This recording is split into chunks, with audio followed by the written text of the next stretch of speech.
ज्ञान गुण सागर, जय कपीस तिहुँ लोक उजागर। अंजना को एकाएक मारुति के भवन लौट आने का भ्रम होता है, किंतु उसी क्षण मारुति के अचेत शरीर को आकाश से नीचे गिरते देख अंजना बेसुध होकर दौड़ पड़ती है। इधर राहु लंका पहुंचकर लंकेश रावण को पूरी घटना बताता है। दूसरी ओर मारुति का अचेत शरीर दुर्गम पहाड़ियों के गर्भ में समाता जाता है। बेसुध अंजना अपने पुत्र के समीप जाना चाहती है। अब आगे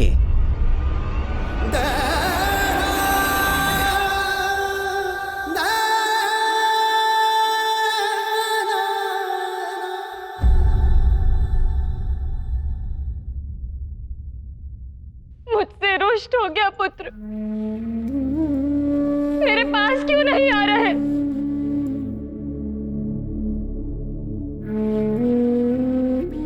मारुति कहाँ हो तुम? तुम्हें कुछ हो गया है क्या पुत्र?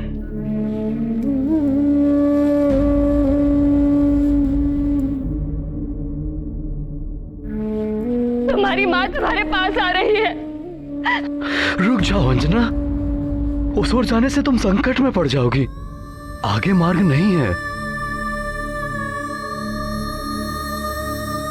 ये क्या हो रहा है? मुझे कुछ समझ नहीं आ रहा। अवश्य ही मारुति को कुछ हो गया है।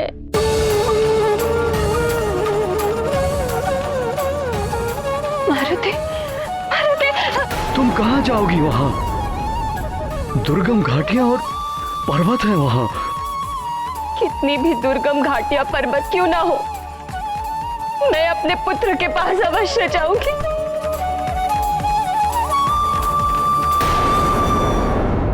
जाने दीजिए मुझे, मेरा पुत्र है वहाँ। यदि मारुति वहाँ है तो वहाँ मैं जाऊंगा सैनिकों के साथ। तुम नहीं जाओगी।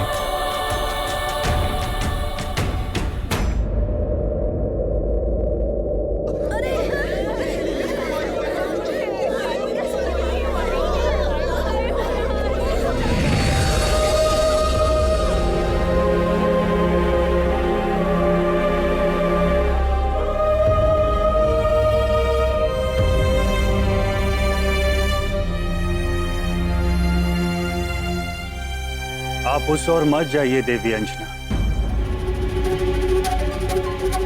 वायुदेव, आप भी मुझे वहां जाने से रोक रहे हैं।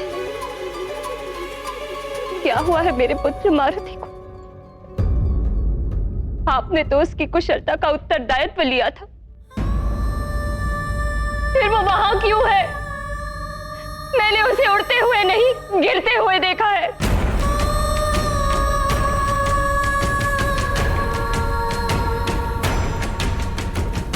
सत्य कह रही हूँ वायुदेव,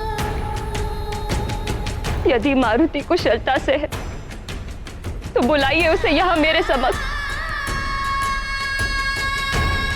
या फिर आपकी कोई नई क्रीड़ा है ये, कोई नया प्रशिक्षण दे रहे हैं आप उसे?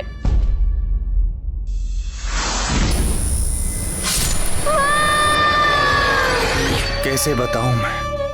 क्या बताऊं कि मारुति नहीं नहीं।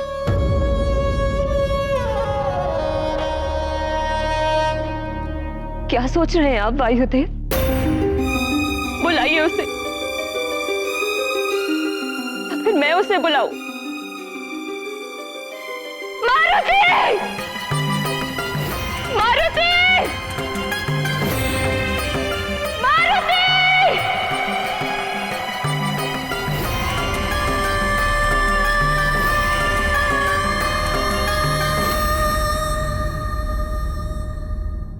उत्तर क्यों नहीं दे रहा मेरा पुत्र?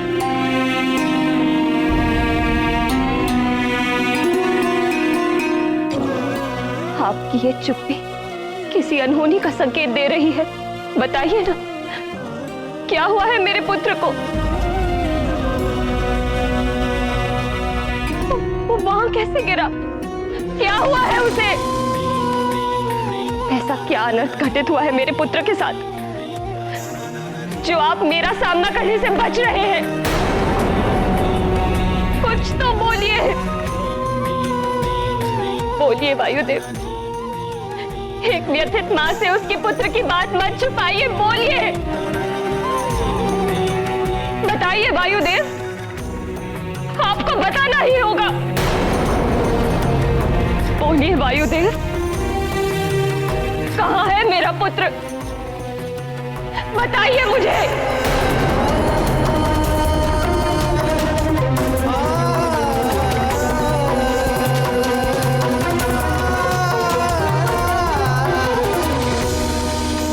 चिंता मत कीजिए देवी अंजना, आपका पुत्र आएगा। मैं उसे सकुशल आपके समक्ष लेकर आऊंगा। धैर्य रखिए। धैर्य? धैर्य कैसे रखूं मैं? कब तक रखूं मैं? मैंने अपनी आंखों से अपने पुत्र को आकाश से गिरते हुए देखा है। आप मेरे पुत्र को यहाँ लेकर आइए। मेरी आंखें उसे देखने के लिए तरस रही है। मैं और प्रतीक्षा नहीं कर सकती। ले आइए मेरे मारुति।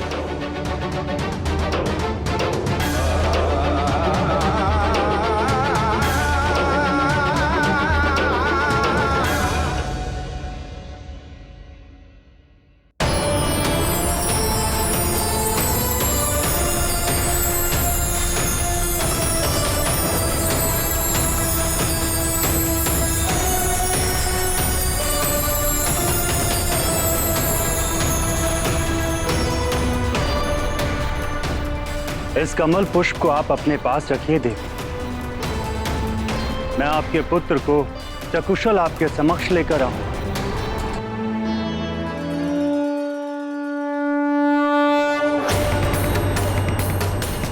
मैं आपको वचन देता हूं देवी कि मैं वायुदेव इस पुष्प के मुरझाने से पूर्व आपके पुत्र मारुति को सकुशल आपके समक्ष लेकर आऊंगा। ये मेरा प्रण, ये मेरा प्रण, ये मेरा प्रण।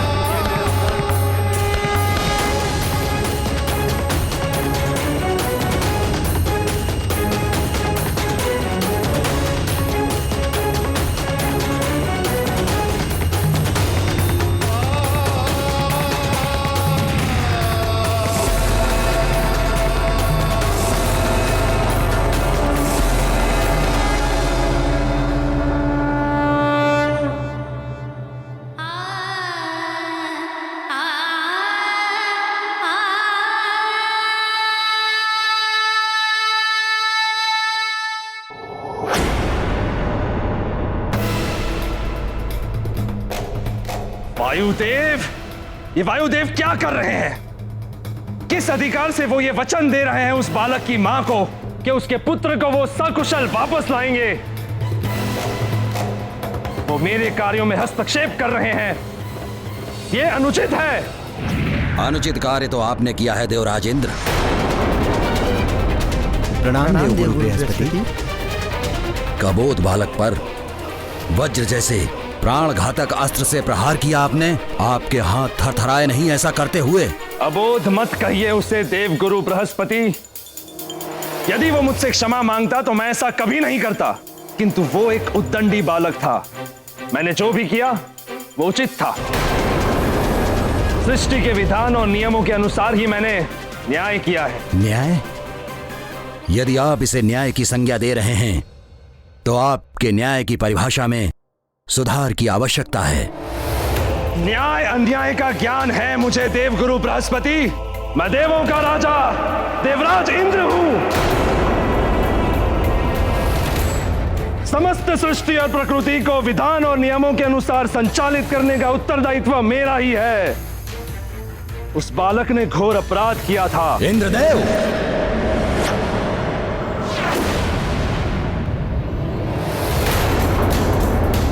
अपराध के पीछे कोई आपराधिक भावना थी या नहीं? अपराध करने वाले की आयु क्या थी? इन सब को ध्यान में रखते हुए न्यायकर्ता को दंड देना चाहिए।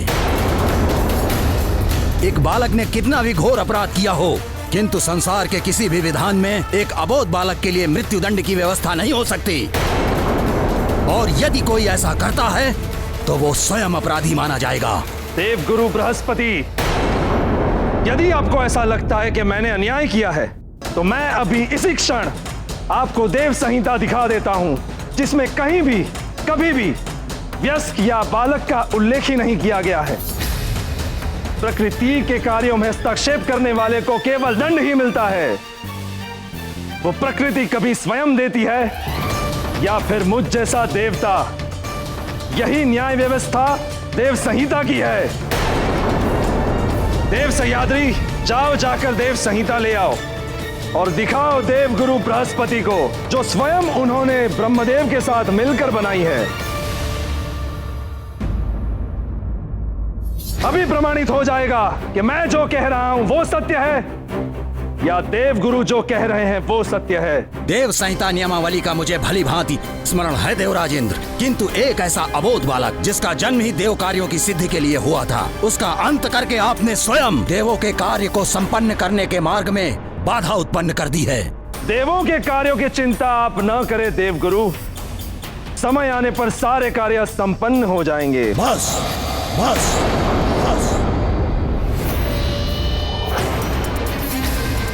मैं जितना समझा सकता था आपको उतना मैंने समझा दिया, फिर भी आप स्वयं को उचित ठहरा रहे हैं देवराज इंद्र।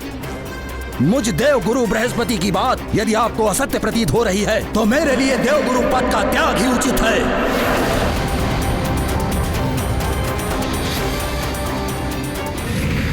हाँ?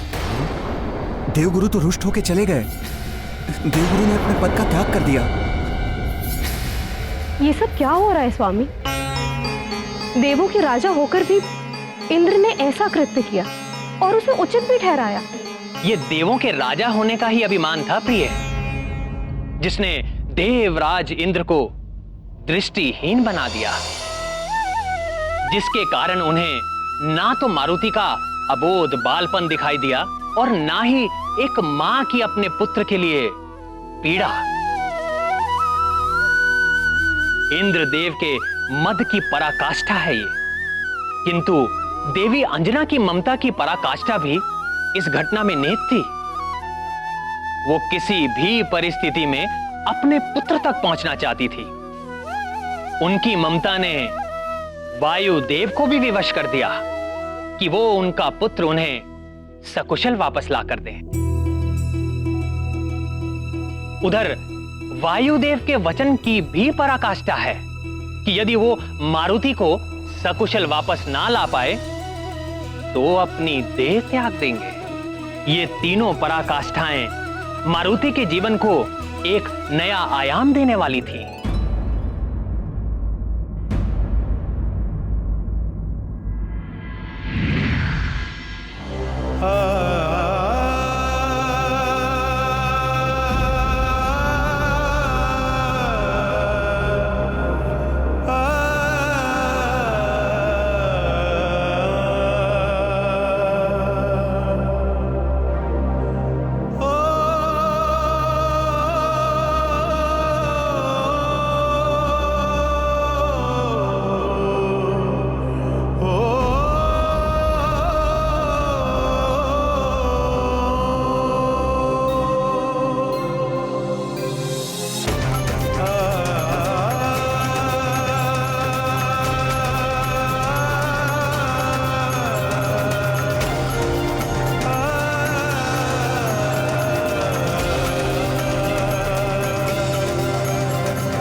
मैंने आपसे कहा था कि मारुति को उड़ना मत सिखाइए, अबोध बालक है। आप बस मेरे पुत्र को लौटा दीजिए मेरे मारुति को। मैं सभी ग्रहों, नक्षत्रों और देवताओं को साक्षी मानकर आपको ये वचन देता हूँ कि मैं स्वयं को समाप्त करके भी आपके पुत्र मारुति को सकुशल वापस लेकर आऊंगा। यह अटल प्रतिज्ञा है मेरी।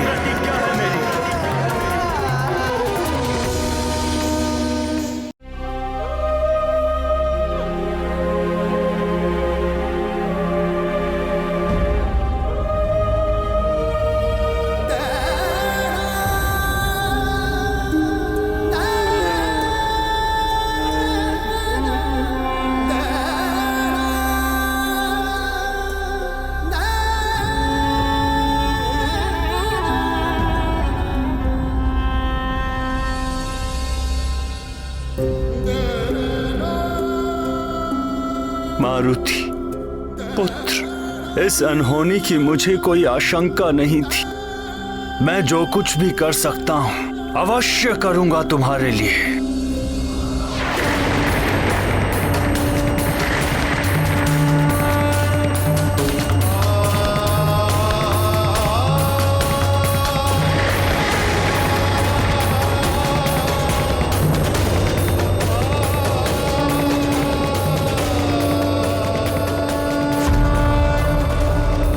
प्रभु, वायुदेव असमंजस में थे कि कहाँ जाए। क्रोध, क्षोभ और अपार दुख, ये अंतर मन की वो स्थितियां हैं जिनमें विवेक भी कार्य करना बंद कर देता है। वही वायुदेव के साथ भी हो रहा था। मारुति को वो पुत्रवत प्रेम करते थे, इसीलिए अपार दुख के सागर में डूब गए थे। किंतु ये भी शाश्वत सत्य है प्रिय, कि विपत्ति और दुख की घड़ी में माता पिता या भाई बंधु ही काम आते हैं। सबको अंतिम आशा अपनों से ही रहती है, इसीलिए कभी भी माता पिता या भाई बंधुओं से मतभेद या मन मुटाव नहीं रखना चाहिए। अंत में वही काम आते हैं। वायुदेव के यदि कोई थे इस संसार में तो वो त्रिदेव ही थे, इसीलिए वो उन्हीं की शरण में गए।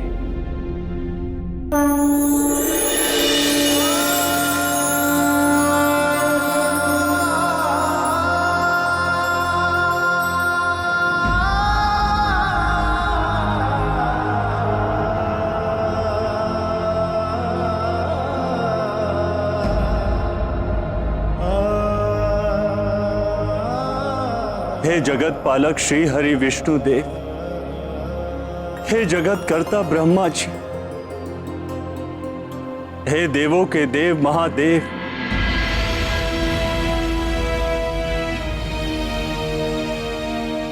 अब आपके समक्ष है ये अबोध मारुति। आप त्रिदेवों से तो संसार में कुछ भी नहीं छिपा। एक अबोध बालक जो अपनी माता के नेत्रों में अश्रु देखकर उसका दुख दूर करने के लिए सूर्य लोक तक चला आया।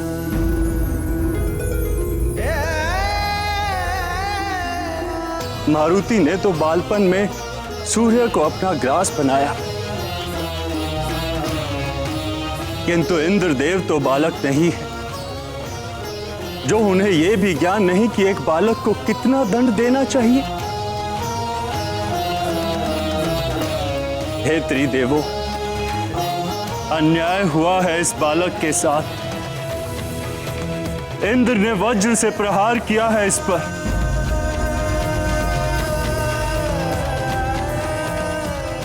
प्रश्न उस वचन का नहीं है जो मैंने देवी अंजना को दिया है,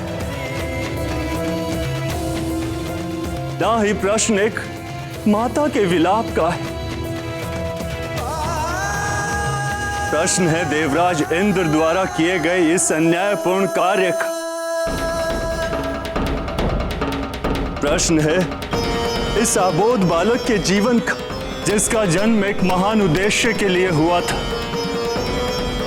प्रश्न ये है कि जगत के समक्ष देवताओं के कौन से न्याय का रूप प्रस्तुत करेंगे हम। महादेव, आपका न्याय तो सर्वविदित। आपने मार्कंडे को यमराज के मृत्यु पाश से मुक्त करा के उसके जीवन की रक्षा की थी। आपने जगत के कल्याण के लिए काल को पुनः जीवन दान दिया था। जब कार्तिकेय के हाथों उसकी मृत्यु हुई थी, आप मारुति को भी जीवन दान दे दीजिए प्रभु।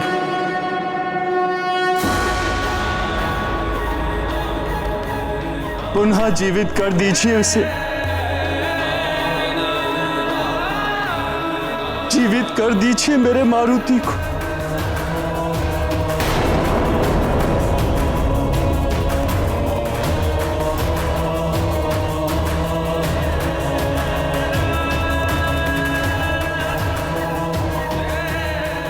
इसे पुनः जीवित कर दीजिए मागे।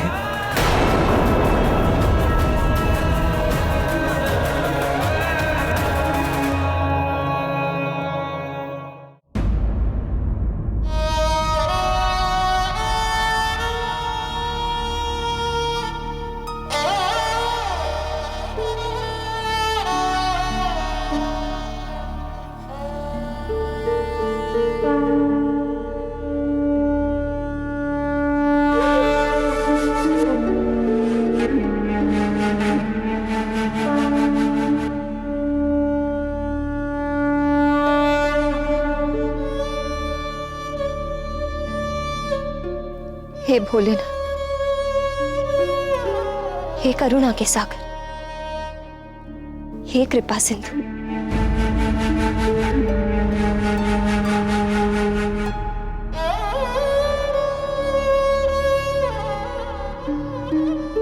एक समय आपके कृपा प्रसाद के रूप में मारुति मेरे आंचल में आया था। आज पुनः मेरा आंचल सूना हो गया है। इसे फिर से भर दीजिए भोलेनाथ।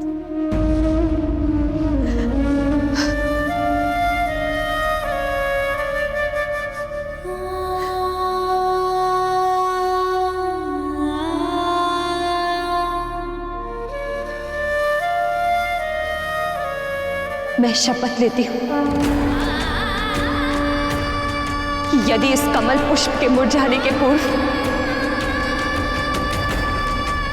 मेरा मारुति सकुशल लौट कर नहीं आया, तो मैं आपकी पुजारिन अंजना यहीं आपके चौखट पर अपने प्राण त्याग देगी, प्राण त्याग देगी, प्राण त्याग देगी।